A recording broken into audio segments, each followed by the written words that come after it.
So there are 16 expert members of the United Nations Permanent Forum, and we are privileged to have one of those members in our presence today. Suleiman Mamutov is here with us.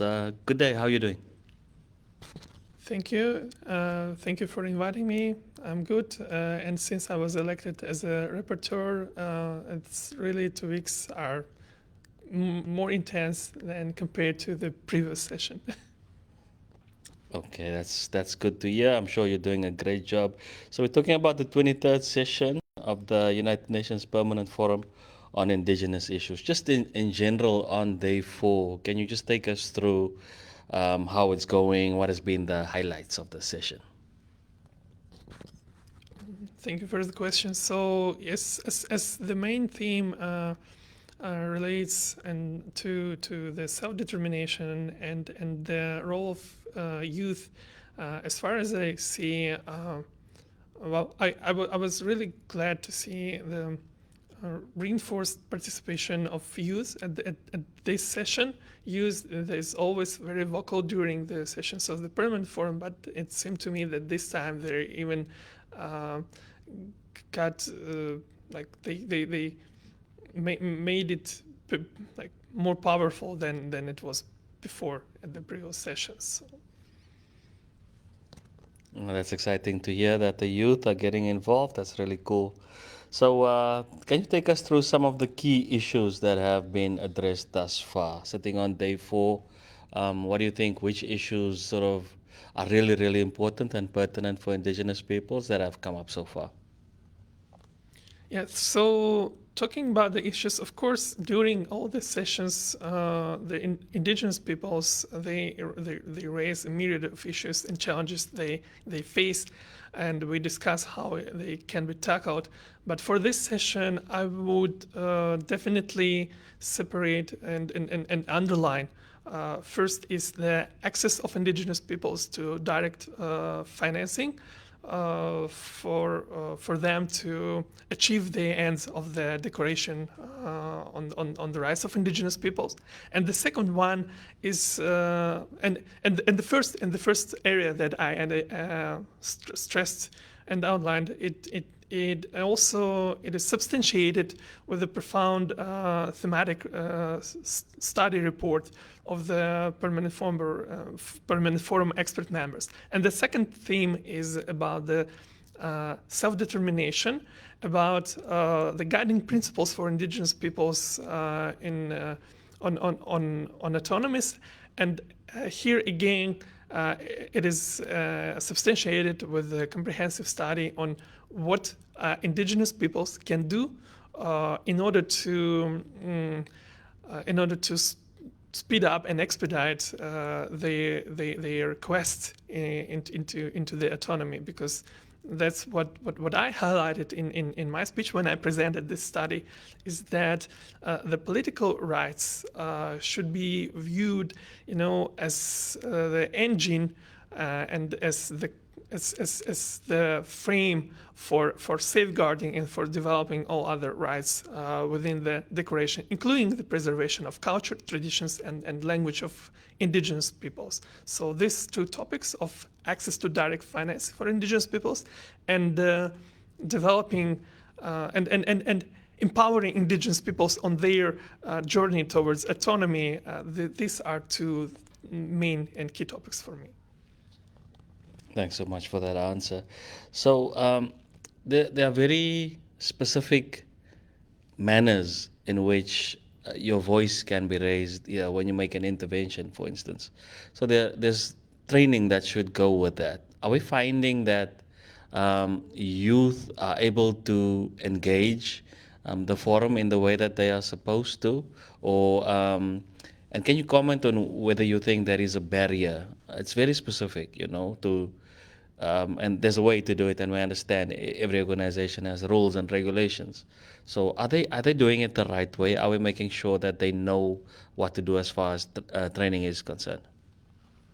Yeah, thank you for the question. I think that in general there is always room for improving, and here we definitely need to enhance the capacities of indigenous people so they can advocate, so to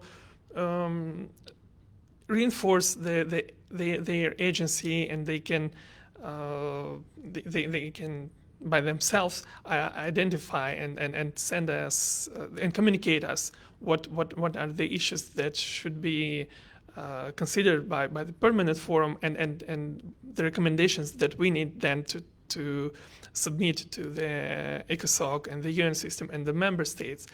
Of course, there are still many barriers that I see, starting from the financial access, like the access to financial resources in order to participate in this forum, which is held in New York, and like you immediately face some obstacles like visas and everything else.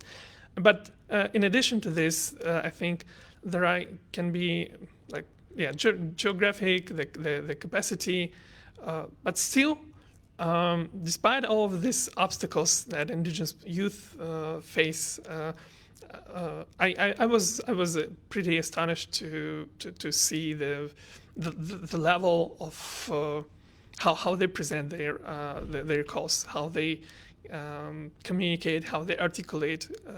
This is something I'm trying to incorporate into the report and make them in the smart recommendations.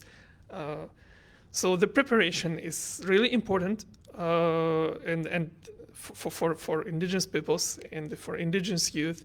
There is yet always, I think there is always room for improvement, and here where the capacity building will be relevant. But nevertheless, I see that indigenous peoples, they are quite vocal in indigenous youth. I'm very pleased and very thankful to them for how they present their statements, how they inform. That's really great. Thank you so much. Then the last question before we let you go is, so at the end of each session, there's an outcomes document. So the outcomes document is very important for us to sort of understand what has been achieved over the years. So we're sitting on the 23rd session. There's been outcomes documents for all the other sessions. How can indigenous peoples use these outcomes documents so that they can leverage off what was said and what was declared for their advocacy? Yeah, I think this is the main essence of the objective and aim why we are preparing this report. And of course, it should be viewed by indigenous peoples as an advocacy tool, which then they can use in their engagements with the government, with the UN country team. That's perfect example for me. For example, I took many recommendations that the permanent forum made throughout the years since it was established, and it was the entry point for me to start the negotiations with the UN country team on how they can, at the national and domestic level, how they can improve how they can, the plan and plan the activities and what measures they can do at their level in order to empower indigenous peoples, in order to support our journey into achieving the rights that were in the declaration. Therefore, for me, as far as we consider this report as an advocacy tool, we need to refer to the recommendations that were made. We need to repeat sometimes that this recommendation is going through was repeated several times, for example, and that it should be implemented, and in negotiations, either with governments or with the UN system, we should remember that the forum report is was expressly designed to serve indigenous peoples. Thank you so much. So we have to let you go. Thank you for coming to spend a few minutes with us. Suleiman Mamutov, Expert Member. I'm Sheldon Ferris for Indigenous Rights Radio.